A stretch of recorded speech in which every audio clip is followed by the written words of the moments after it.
So our first session was sowing the seeds of success, and this is just kind of a review of that and introducing some of the ideas that will be coming up after this module. So we're going to go ahead today and start talking about communication and how we can do that more effectively. So obviously our first step is to water our sprouts, right? So we've planted the seeds. We all know as master gardeners that seeds cannot germinate unless there's moisture present. So if we plant those seeds but we don't provide them any water, we are not going to get very far with those new members or helping to rejuvenate some of those existing members that we've had in our organization. So obviously communication through all aspects of projects, our business matters, fundraising, any kind of partnerships that we may have going on with our groups and networking, they are all so important, not only between your administrative board or your county leaders, but among all your members. So for example, if your local organization, creates a public partnership with a local community center, say for example, that the membership of your organization needs to be aware of that partnership so that others that have interest in that area can lend their skills and expertise where needed. So we don't want to keep everything. We don't want to be the world's greatest secret. We want everybody to be in the know and know what's going on.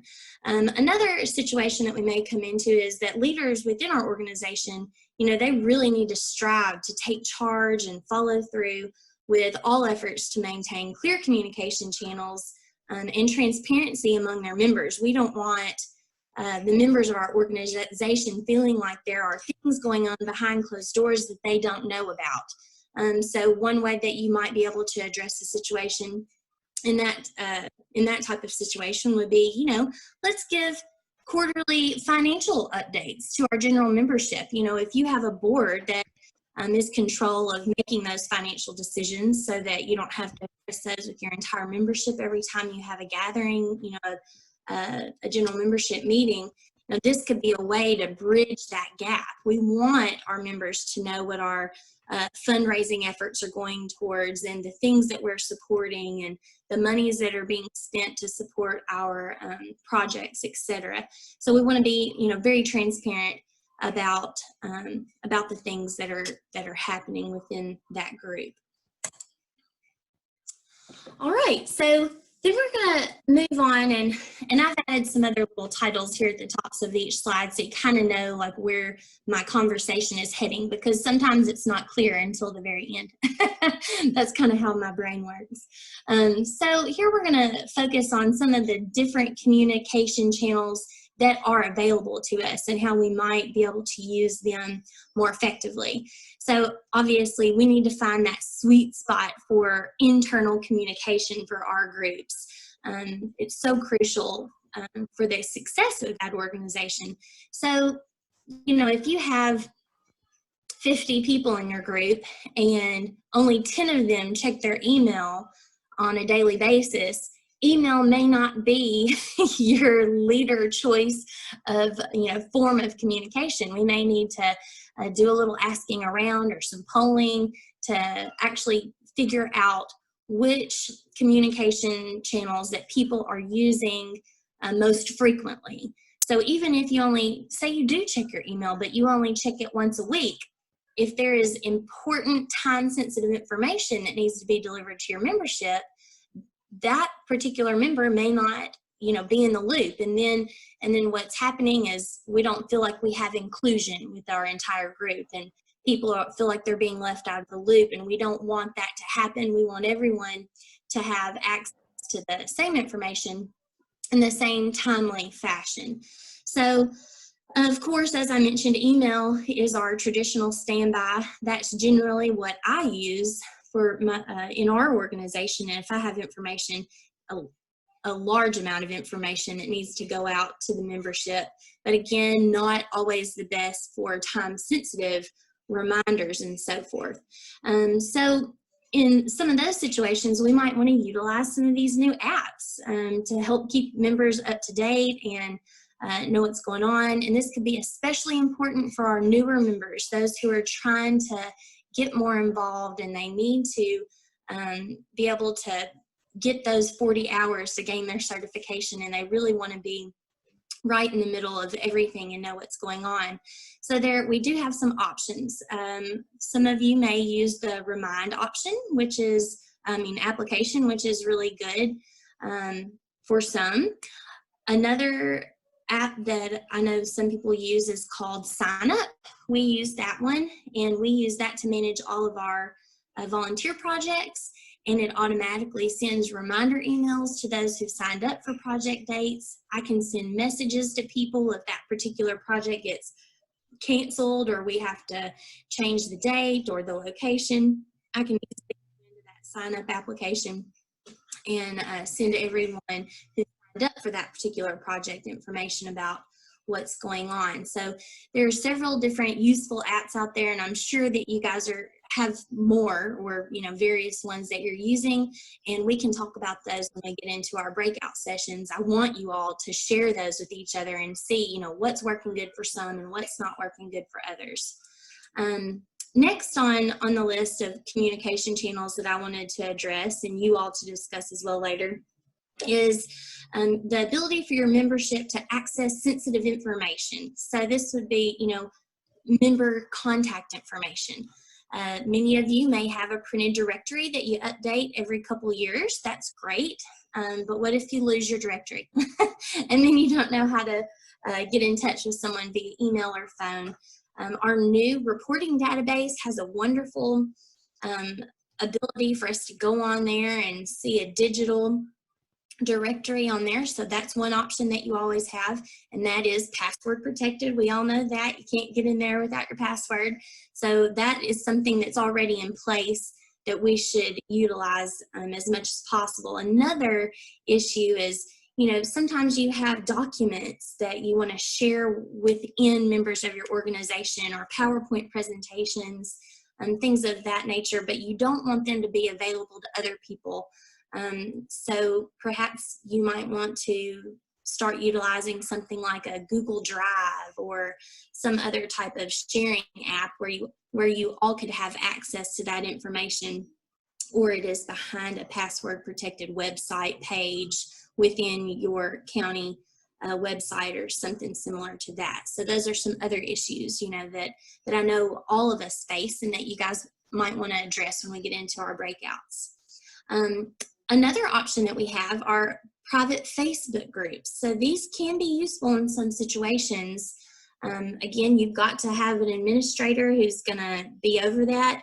You only accept people who are actually, members of your county organization. You don't just let anyone join this group. And that is where you could put, routine updates about meetings, or if your newsletter's online, or if there's an upcoming project, here's a reminder to sign up for that, or any kind of time-sensitive information, because I know people, I'm sorry, I changed my slide there accidentally, because I know people are looking at Facebook on a daily basis. Many times are looking at it, 10 or 20 times a day for some. So that might be a better option if it's something that is time-sensitive. And then, of course, face-to-face meetings are wonderful. We can't do them right now, so we're super sad about that.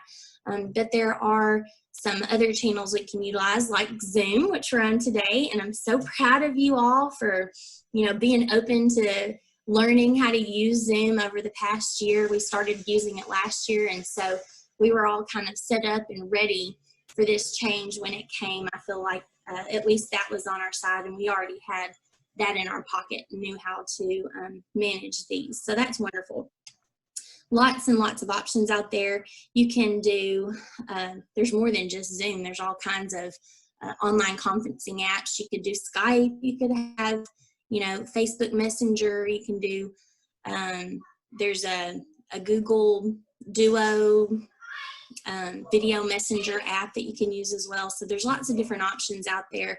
If you need to have, a board meeting during this time when we can't meet face to face, if you need to have a, a committee meeting, say your plant cell committee is in an uproar and they don't know what we're going to do for our plant cells, which I think they're in the same case. I think we're all in the same situation when it comes to that.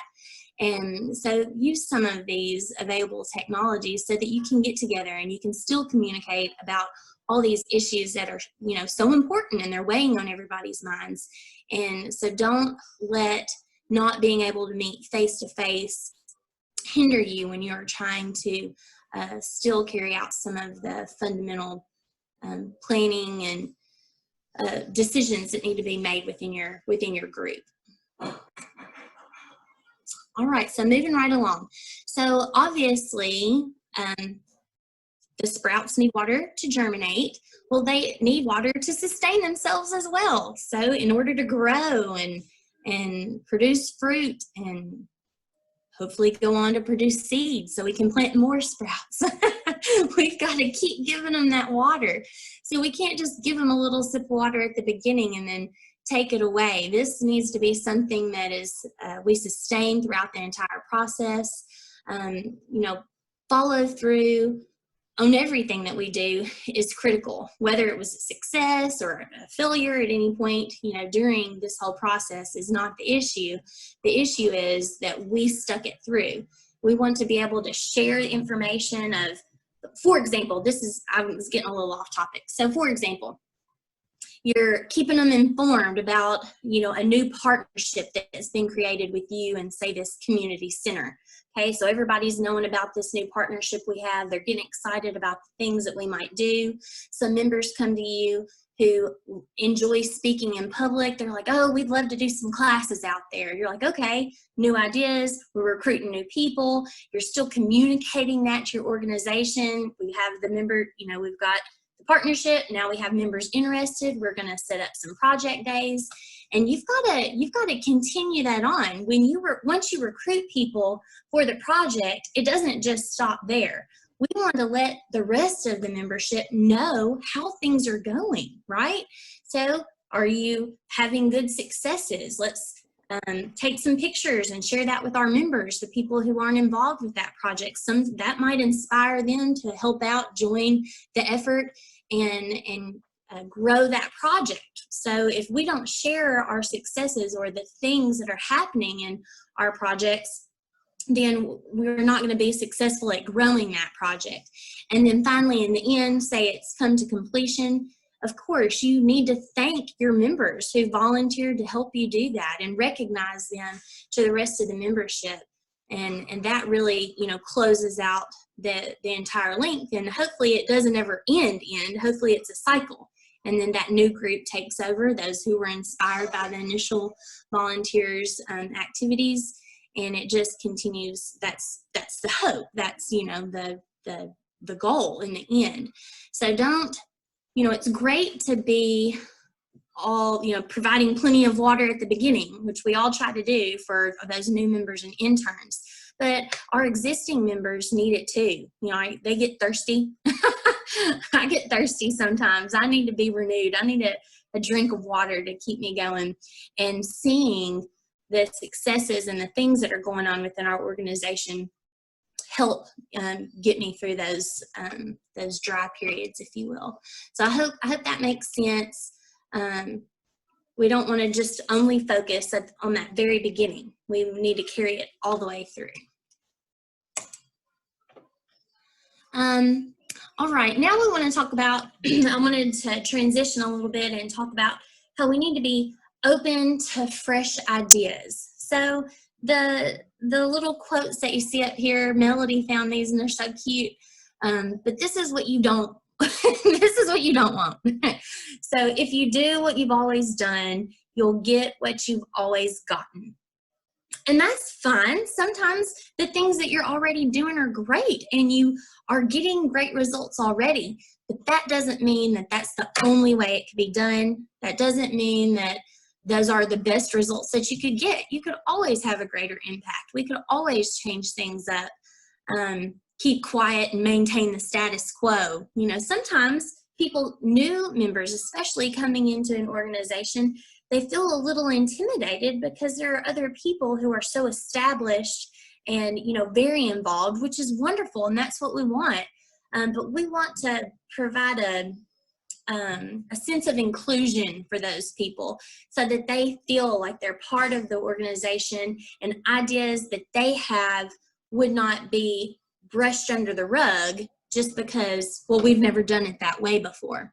So I think everyone can tell that change is not a bad thing. So we've had a lot of change just within Tennessee Extension Master Gardeners over the past 5 years, but you all have handled that beautifully. We've learned new skills. We've learned how to use these new technologies. We've learned a new database. We have, changed some of our organization structure. We've changed how we do conferences, and you guys have just taken that in stride. And I feel like everything, and I'm about 100% sure that everyone would agree with me that all these changes were positive changes. So change is not bad, and I don't. What I just want everybody to get out of the mindset is that change is scary, because it doesn't have to be. Don't fix it if it ain't broke, is not always the best course of action. So let's change things up. Let's keep our momentum high. New ideas can, inspire others to help out with things. So we want to, once we get that momentum going, we want to keep it high. We want to be able to utilize our new members' ideas and their thoughts to create, fresh perspectives on events. For example, you have a plant sale. You've had the same people running that plant sale for 5 or 6 years. Things are going smooth. That's great. But who's to say it couldn't be better? Just because we've always put that sign right there at that intersection doesn't mean that that's the only place that sign has to go. So change can be good, and we can incorporate lots of new ideas. So let's just try to be open. And there's this other quote up here now. There's a lot of blood, sweat, and tears between dreams and success. I agree with the sweat, maybe blood, because I did cut myself at a project recently. But I would hope that we could keep all tears, all tears out of the equation. We don't want any tears. We want everybody to be happy and having fun.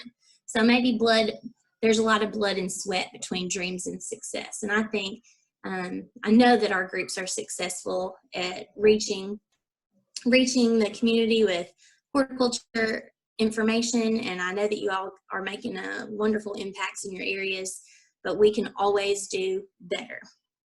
So, all right. So the next issue I wanted to transition to is sharing our story. So we've talked about some internal communications, how we can be more effective with communicating with each other. Now we kind of want to look outside our individual organization, and how can we communicate more effectively with our public audiences, with our stakeholders, with the people who are in county and city leadership. We always want to tell our story. Okay, we always want to share what we're doing and the impact that we're having with these people around us, and be creative with it. You can just going to a civic organization's meeting is great, and I do that all the time because they love to have that personal interaction, like going to Rotary or Civitan or a community health group, AARP. There's some other people like retirement organizations, teachers retirement organizations, TVI retirement organizations. There's lots and lots of those that meet, and they do a lot of volunteer work around the community. And I think it's important that we share what we're doing with them, because that's where you can create those valuable partnerships, or they may know where there's a need in the community that we could actually be helpful. So don't be shy to go to those organizations and do presentations for them and share with them what you're doing in your local Master Gardener groups. Of course, we can share at local, festivals, fairs, events, farmers markets, and I know a lot of people are doing that, and that's wonderful. Don't forget about your county commissioner meetings. Those are some of the people who are going to be making some funding choices for your extension office, and it never hurts for them to know the efforts that are going on with Extension's volunteer groups. You know, you can share on, I know everybody has like a local talk radio show. Gosh, they love to have, you know, gardening topics on there. Just do a question answer, and then at the end of your 10 or 15-minute question answer stint, you can do a plug for Master Gardener, or just let people know what Master Gardeners are doing in the community, or a series of classes that's taking place, or when Master Gardener training is going to be for that year. There's so many different ways that you can do it, and that doesn't have to be the main focus of that communication, but you can always add that plug in there. Of course, sharing on social media, we've talked about that, and things of that. Now, don't ever underestimate the effectiveness of word of mouth when we're trying to get our message outside of our own organization. When we did those garden surveys last year, I know a lot of you are probably familiar, we did a survey at all the UT garden plant sales in Jackson, Crossville, and Knoxville.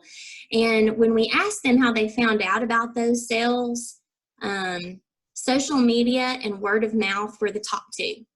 And I've seen that reflected in my own surveys that I take from classes that I have when people, you know, come and do hort classes. I do quick little surveys. Word of mouth is always, always either number one, number two, way up there at the top. So don't underestimate just you talking to a friend about things that we do and how far that can go down the line. And with that, I think y'all have heard me talking long enough. And I think I hope that you can take some of this information that I brought to y'all today and put it to work for you within your organization.